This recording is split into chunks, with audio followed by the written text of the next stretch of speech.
ಅಥಣಿ. ಅಣ್ಣ ಗೃಹಲಕ್ಷ್ಮಿ ಹಣ ಎಲ್ಲಿ ಅಣ್ಣ? ರೀಲ್ಸ್ ಮಾಡಿದ ಮಹಿಳೆ.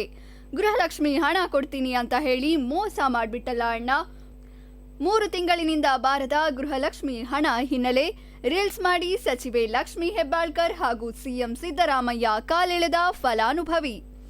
ಬೆಳಗಾವಿ ಜಿಲ್ಲೆ ಅಥಣಿ ತಾಲೂಕಿನ ಕೋಹಳ್ಳಿ ಗ್ರಾಮದ ಮಾಲಾಶ್ರೀ ಅಜಟರಾವ ಮಹಿಳೆಯರಿಂದ ರೀಲ್ಸ್ ಸದ್ಯ ಸಾಮಾಜಿಕ ಜಾಲತಾಣದಲ್ಲಿ ಸಾಕಷ್ಟು ವೈರಲ್. ಅಣ್ಣ ಗೃಹಲಕ್ಷ್ಮಿ ಹಣ ಎಲ್ಲಿ ಅಣ್ಣ? ರೀಲ್ಸ್ ಮಾಡಿದ ಮಹಿಳೆ. ವರದಿಗಾರರು Lakkappa Naik, Chanakya express news bureau, Athani. ಅಣ್ಣ ಅಣ್ಣ ಎಲ್ಲೇನ ಗೃಹಲಕ್ಷ್ಮಿ ದುಡ್ಡು ಅಣ್ಣ? ಅಣ್ಣ ಎಲ್ಲೇನ ಗೃಹಲಕ್ಷ್ಮಿ ದುಡ್ಡು? ಅಣ್ಣ ಕೊಡ್ತಾನಂದ ಆಸೆ ಹುಟ್ಟಿಸಿದಲ್ಲಣ್ಣ. ನೋಡಿ ಗೃಹಲಕ್ಷ್ಮಿ ದುಡ್ಡು ಎಷ್ಟು ಕೊಟ್ಟು ಅಣ್ಣ ಕೊಡು ಅಣ್ಣ ದೌಡಣ್ಣ. ಅಣ್ಣ ಅಣ್ಣ ನೀ ಎಲ್ಲರೂ ದುಡ್ಡು ಕೊಡ್ಲಿಕ್ಕತ್ತೇವಪ್ಪ. ನಾ ಗ್ಯಾರಂಟಿ ಹುಚ್ಚಾಗ್ಬಿಡ್ತಾನಣ್ಣ. ಅಣ್ಣ ಗೃಹಲಕ್ಷ್ಮಿ ದುಡ್ಡು ಬೇಕಣ್ಣ ನನಗೆ. ಅಣ್ಣ ಎಲ್ಲ ಹುಚ್ಚಾಗ್ಬಿಡ್ತಾನಣ್ಣ. ಗೃಹಲಕ್ಷ್ಮಿ ದುಡ್ಡು ಬೇಕಣ್ಣ ನನಗೆ.